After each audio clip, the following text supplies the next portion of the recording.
Welcome to the channel. I'm James Salvatore, and in today's video, I have something pretty cool here for you.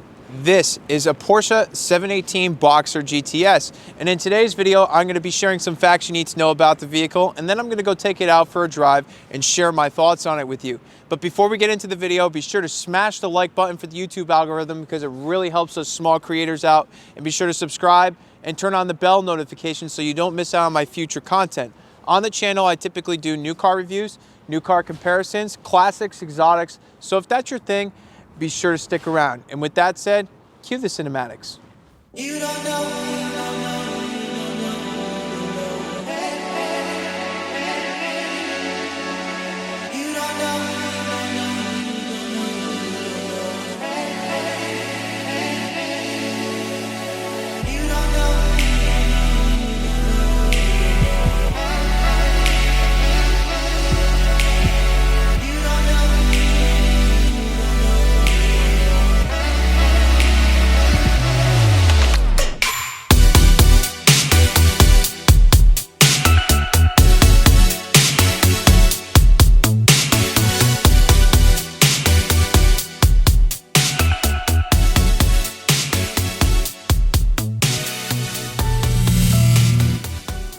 The Porsche Boxster needs no introduction. It's been in the model lineup now for over 2 decades at this point. And in the sports car market, this proposes an interesting balance between both value and performance. And it's one of the few mid-engine sports cars you could buy for under $100,000. So let's get right into what makes this thing special. When it comes to performance, you have a mid-mounted 2.5 liter turbocharged 4-cylinder producing 365 horsepower and 309 foot-pounds of torque that sends power to the rear wheels through either a 6-speed manual or Porsche's dual-clutch PDK transmission. For those of you who can't tell, this is last year's model. And before you click off the video, let me explain to you why I'm doing this video.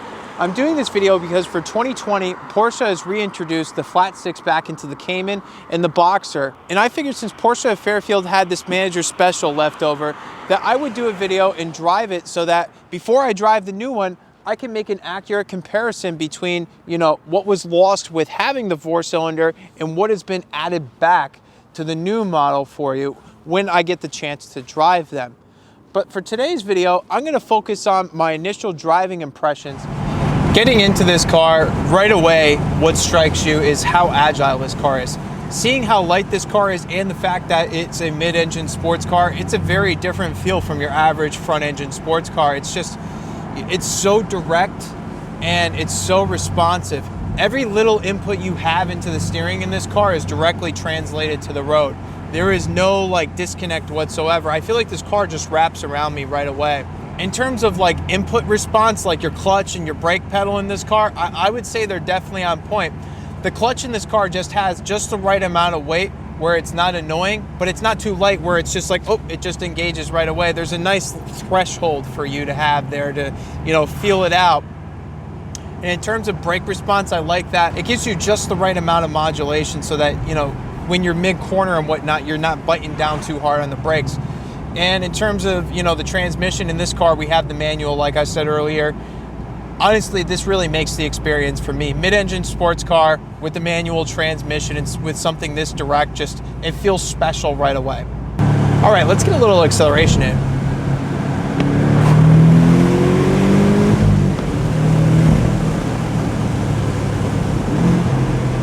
Woo! Wow. Turn in.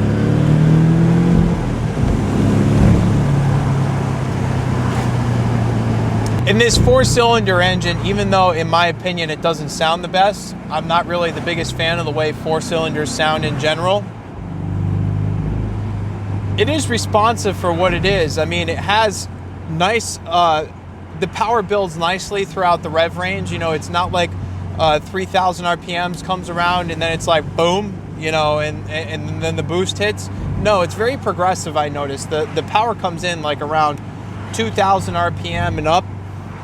And, if you lay your foot into it, it gives you a nice amount of thrust, because you do have over 300 foot-pounds of torque, which is nice in this car. Now, where I see buying last year's model being a very good value in this sense is This year, especially with what's going on, car prices in general are going to be much lower, but once the 2020 models really come out, I feel like these are definitely going to take a hit in value because most people, especially the purists, are going to go for the 2020 cars with the flat six, which may make this one, you know, drop a little bit in value, making it a great buy on the secondhand market. But I will say, you know, in Connecticut, especially today, sometimes you just got to enjoy the little things. You know, it's a nice sunny day out here. It's not too cold. I have the top down. You know, nothing beats an experience like this. I'm telling you, just to cruise around in and, you know, to have a good time, you know, as a weekend car and whatnot, or even a daily driver, this is definitely going to be a fun car to have.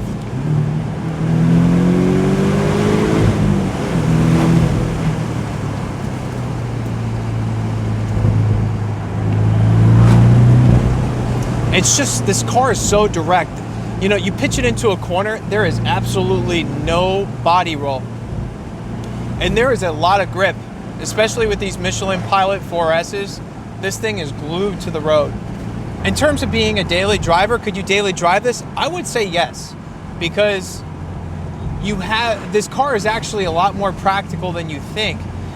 Seeing that this is a mid-engine car, you not only have a frunk, you have a trunk as well. You have two trunks in this car, and they're actually both a very good size for what this car is. I mean, I was able to fit all my camera gear in this car, absolutely no problem at all. The second being, it's actually really comfortable. You know, you may have seen these bolstered seats in the video and thought, oh, those seats are probably hard. You know, it may not be comfortable on long distances, but I am really comfortable right now. This is hugging me, it's keeping me in place. The driving position is amazing. It's exactly what you want in a sports car. And, you know, seeing that this is a 4-cylinder, you actually get some pretty decent fuel economy. You know, a lot of sports cars, especially sports cars with bigger engines, you know, they come with that price tag when it comes to filling them up every week. And this car gets really good fuel economy. So, I mean, if you have to daily drive this, you know, and you're driving in the city, you're not going to do too bad. And if you wanted to take this car on road trips, I could easily, you know, I take many road trips throughout the year. I could easily see myself driving this from Connecticut to Florida, no problem, and it being a comfortable experience. Another thing I will say is, if you're new to driving a manual transmission and you're not sure if it's for you or not, which, you know, there's a lot of younger drivers now, especially people who are around my age, who have never driven a manual car and never really thought much about it, but think it's a cool idea. I say go for it, because especially when you're starting off, this car has a few features that really help out.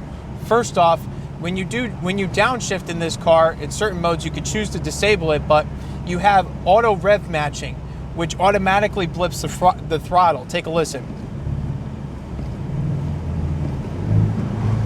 Making it super easy to downshift and taking out most of the work of a manual. Just take a look at this scenery, guys.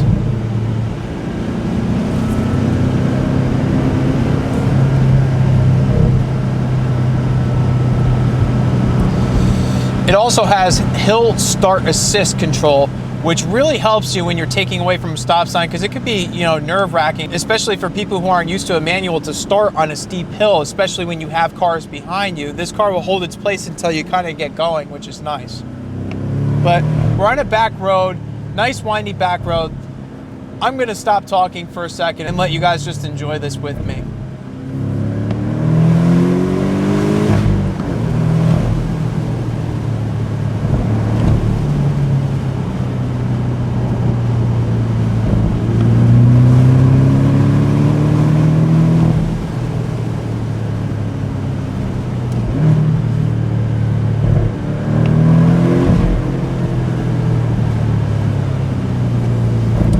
I'm just having such a good time in this car.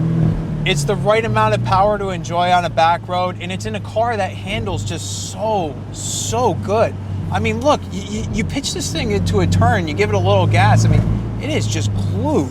It is just glued. It does exactly what you want it to do. It's just a breeze to drive on back roads. Is this thing the fastest in a straight line? No, absolutely not. But it makes up for that by being such a well-balanced package. You don't care that it's not the fastest in a straight line, because on a back road, you're gonna enjoy this more than something with 600 horsepower. In this car, you do have Porsche's older command system, which, You know, it's still multi-touch, it's responsive. The Apple CarPlay definitely saves it, but the stock software is kind of clunky to use. But I do like that you have the analog gauges, and you do have the customizable digital display on the right. It definitely, you know, helps out when you're driving to quickly glance down and see, you know, which way you're supposed to be going when you have directions for your nav up. And if you're looking for a car that attracts plenty of attention, this definitely does, especially in bright yellow. It definitely breaks a few necks. I could see why some of the enthusiasts with this 4-cylinder, though, kind of were a little bit, you know, left for wanting more. Even though this has the power that you want, you know, it's quick, it's a pretty responsive motor. You know, there's a little bit of turbo lag down low. It produces a good amount of power. It's just not having the sound of that flat six behind you, you know, it leaves you wanting for a little bit more. I mean, I can't wait to get behind the wheel of the 2020 version of this car because, you know, with that flat six, it's going to sound amazing and basically be the same experience as this. Everything about this car, pretty much for the most part, other than that, is great. I mean, it handles great. The brake feel in this car is great. It's responsive. It's very fun to drive. And having the top down on a nice day with this, I mean, it's a lot of fun. But some of you may be asking yourselves the question, do I go used 911 or do I go Boxster GTS? And I would say you have to drive both cars. I mean, they're just completely different cars. You know, having this be a mid-engine sports car and that being a rear-engine sports car, the way this car carries itself, it's very different. And they're both very, very satisfying experiences. It's just personal preference at that point.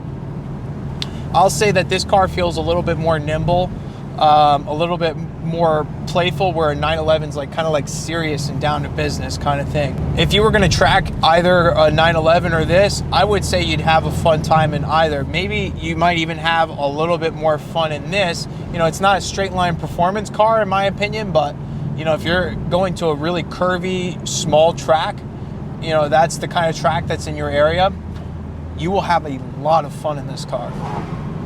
We're going through a beautiful scenic area, so I just want to let you guys enjoy this.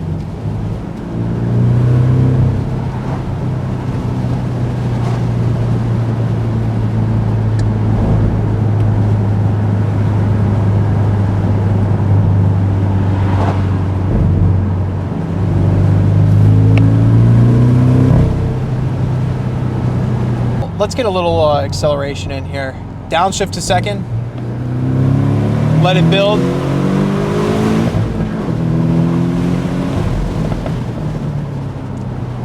Yeah, this thing is properly quick. I mean, it's not the fastest car that you'll drive in a straight line, but it is satisfying, especially on a back road like this. You know, you don't want a car that's going to put you at 120 miles an hour, you know, like that. You want a car that's satisfying to just go through the gears. And the next thing I'd like to talk about is the overall build quality of this car. You know, I am a stickler for build quality. To me, it's not only the driving experience, it has to be a whole package. And one area where Porsche really excels, in my opinion, is in build quality. I mean, you know, the panels in this car, you tug them, you pull on them a little bit, they're not creaking or groaning or rattling. You know, you'd be surprised in how many new cars you could push on the headliner and it creaks and groans, or, you know, you take a panel, you wiggle it and you hear it creaking. You don't hear any of that in this car. And, you know, if you opt for it in this car has the full leather and Alcantara interior. So it's a very well-spec'd car. You know, the leathers that Porsche use are just so soft and supple. They really feel high quality and like they belong in a car like this. You really feel connected to this car and what it's doing. You know, the car isn't just driving for you. You have to have a little bit of skill to drive this car. And as you learn it and you learn its little quirks and whatnot, and you know, it's that much more rewarding. It really is. Overall, I recommend this car for those of you looking to experience a mid-engine sports car. It's a very special, different experience for those of you who haven't driven a mid-engine sports car, and there's only a few other cars that are mid-engine for sale under $100,000 that are fairly new. I mean, You have the mid-engine C8 Corvette that just came out, and that's going to be an amazing car to drive. I look forward to experiencing that, but this is definitely an experience that I will remember for a long time because of, you know, how enjoyable it is, you know, how engaging it is with the driver to go through the gears in this car and, you know, have something that handles so nicely and something that, you know, it's refreshing to be able to use all the power on a back road in this car, whereas a lot of the sports cars I drive are so high powered that, you know, you're being really irresponsible if you really let it loose on a back road, where this, you can kind of enjoy all 10/10ths of it if you so choose on a back road. I mean, that, and you know, you have the practicality factor. As I mentioned earlier, you have that front trunk and that rear trunk, so you know, you could fit a decent amount of stuff in here and it's comfortable. So in terms of being a sports car you could daily drive or just a nice weekend driver, I highly recommend it. And I look forward to driving the new 2020 model with the flat 6 again and being able to compare that experience to this experience and be able to share with you some of the differences between the two. Well, that's all for today's video. I hope you enjoyed it as much as I enjoyed making it for you. If you haven't done so yet, be sure to help me out by smashing that like button for the YouTube algorithm, because it really helps us small creators out. And be sure to subscribe and turn on the bell notification so you don't miss out on my future videos. But before we go, I'd like to say a special thanks to my friends down at Porsche of Fairfield, Connecticut for making this review possible. They're an awesome, super helpful, friendly group of people, and they have a lot of rare models in their inventory. So if you're looking for a new Porsche, be sure to check them out. I'm going to leave a link in my description below so you could do so. And with that said, thank you for watching, and I'll see you next video.